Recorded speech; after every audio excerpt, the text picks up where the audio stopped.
হিংসার রাজনীতি শুরু হয়ে গেছে।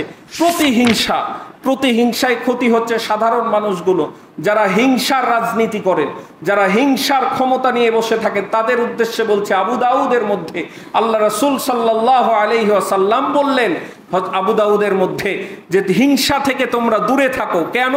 হিংসা হচ্ছে ওই জিনিসের মতো যেমন করে আগুনের মধ্যে লাকড়ি দিলে লাকড়িটাকে আগুন জ্বালায় জ্বালায় শেষ করে দেয়। হিংসা যদি তোমাদের মধ্যে তোমরা লালন করো, তোমাদের সমস্ত নেক আমলগুলোকে ওইভাবে হিংসা ধ্বংস করে দিবে, সব ধ্বংস করে দিবে। তাহলে হিংসাতেও যাওয়া যাবে। ইসলাম কত সুন্দর, দেখে ইসলাম কত উচ্চ শিক্ষায় আমাদেরকে শিক্ষিত করে। এই জন্য আমরা মাফ করে দিব যারা আমাদের প্রতি জুলুম করেছে, যারা অবিচার করেছে, তাদেরকে মাফ দিয়ে দিব, বাকিটা আল্লাহ রাব্বুল আলামিন দিয়ে দেখবে। প্রায় মাঝে মধ্যে আমাদের সমাজে শোনা যায় সংখ্যালঘুদের কথা। সংখ্যালঘুর বিষয়ে কোরআনে কি বলছে একটু শুনে যান। আল্লাহ রাসূল সাল্লাল্লাহু আলাইহি ওয়াসাল্লামের সময়, সাহাবাদের সময় অমুসলিমরা কেমন ছিল?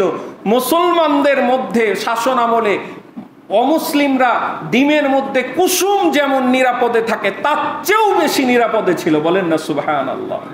সংখ্যালঘু বলতে কিছু নাই।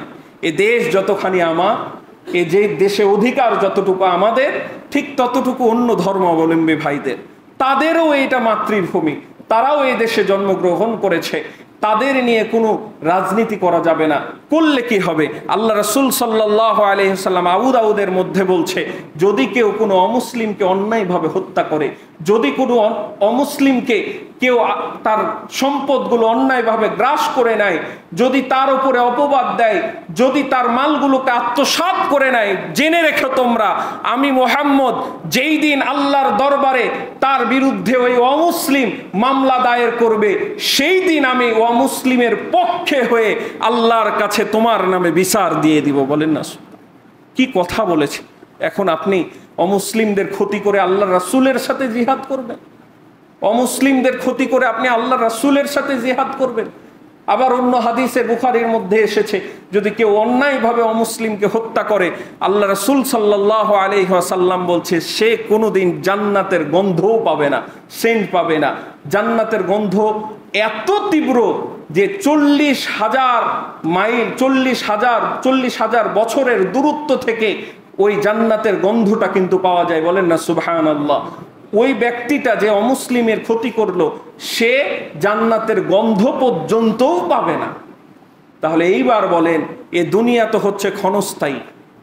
এ দুনিয়ার সব রাজা বাদশাহ চলে যাবে, আপনিও চলে যাবেন, আমি চলে যাব, শুধুমাত্র আমাদের থাকবে আমল। এই আমলের দিকে যদি লক্ষ্য করতে পারেন, নিজের চরিত্রের যদি লক্ষ্য করতে পারেন, আল্লাহর কাছে যদি মাফ চাইতে পারেন, মুমিনের কাতারে যদি নাম লেখাইতে পারেন, তাহলেই আপনি সফল, তাহলে প্রকৃত আল্লাহর বান্দা, তাহলেই আপনি একবারে জান্নাত পর্যন্ত পৌঁছায়া যাবেন। আর আপনার যদি সফলতা মনে করেন দুনিয়ার এই ক্ষমতা, এই দুনিয়ার ক্ষমতা কোনো সফলতা নয়। আমাদের কাছে সফলতার মানে হচ্ছে জান্নাত পর্যন্ত পৌঁছায়া যাওয়া। আল্লাহ রাব্বুল আলামিন আমাদের দেশটাকে শান্ত করুক, সকলে বলি আল্লাহুম্মা আমিন। দেশের মানুষগুলোকে বুঝার তৌফিক দান করুক, সকলে বলি আল্লাহুম্মা আমিন। দেশ জাতিকে আল্লাহ হেফাজত করুক, সকলে বলি আল্লাহুম্মা আমিন। আল্লাহ রাব্বুল আলামিন আমাদের মনটাকে নরম করুক, আমরা যেন জালেমদেরকে মাফ করে দিতে পারি, সকলেই যেন মাফ করে একে অপরের সাথে ভাইয়ের মতো থাকতে পারি, একে অপরের বিপদে যেন আমরা আসতে পারি। আল্লাহ রাব্বুল আলামিন কবুল ও মঞ্জুর করুক, সকলে বলি আল্লাহুম্মা আমিন।